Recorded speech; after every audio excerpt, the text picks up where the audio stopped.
It's instilled in you. So in the Marine Corps, you learn a value structure that is conducive to survival of U.S. Marines, right? And the value structure is mission accomplishment, troop welfare, everything else, right? So we're doing what we came here to do, and then the next thing that I'm concerned about is how well my people are doing. I think that I was prepared for it by having had, in the time I spent as a private in the PFC, a Lance Corporal, as a non-NCO. I had some good NCOs, and I had some really bad NCOs, right? And so you pull from what you like, and you throw away what you didn't. So I tried to look out for those guys by being calculated and by being consistent. If this is the way that I said to do it, that is the way I expect it to be done, and then we don't have to revisit these conversations all the time, right? I try to catch up with those guys on a daily, weekly basis. Fire team leaders and I are having conversations, every hour.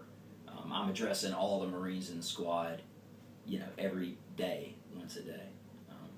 So just trying to keep the door open, and it was easier for us because we were a reserve unit, right? Which is, we're not nasty, as some active duty guys would like to say. We're just a little bit more relaxed, right? So those guys were my Marines, but I also went to undergraduate with a couple of them. Like, I know them; they're my friends too, which can make the situation a little weird from a supervisory standpoint when you realize that you got to get these guys to go do something and they aren't going to like it, and it's not just that you're in charge of them; it's also that you're their friend. Yeah, but I was going to ask about that. You knew some of these guys. How'd you balance, your past life with them, and now being a commanding officer? I mean, that's just trying to trying to frame that sort of existential acceptance of reality that we were talking about earlier. For whatever reason, I've found my way up through the chain a little bit faster. Maybe I've been in the Marine Corps a little bit longer than these guys or whatever. And leader, follower is neither here nor there when we're out there operating, right? Like, that's how information flows through those people. But I wasn't always in charge of every move. Sometimes my first fire team's taking point up there, and he's going to tell me what I need to do when I get there, right? So it wasn't hard, really. It wasn't that hard to balance the two. They all, I think, understood that there was a time when I was Reese and there was a time when I was Sergeant May. And that's with anything. There's a time and a place for all of it. But yeah, just try to remind them, hey guys, this is what it is, and this is what we're going to do, and I know you don't like it, and I may not like it either, but that doesn't matter. This is what we're going to do. So don't do it because you're excited about doing it.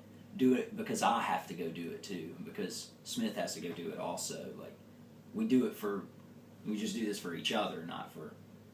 And so that was how I kept myself in check too. I feel like it would have been easier for me to get disconnected from the troop welfare part had I not been friends with those guys, but I was. So I had a vested interest in taking care of them, and I realized that as the first person in their chain of command, if I don't take care of myself, then I'm definitely not going to be able to take care of them. So I sought out my own peer group, the squad, my fellow colleagues, squad leaders. The second deployment, all three of us were in Iraq together in the same location on our first deployment.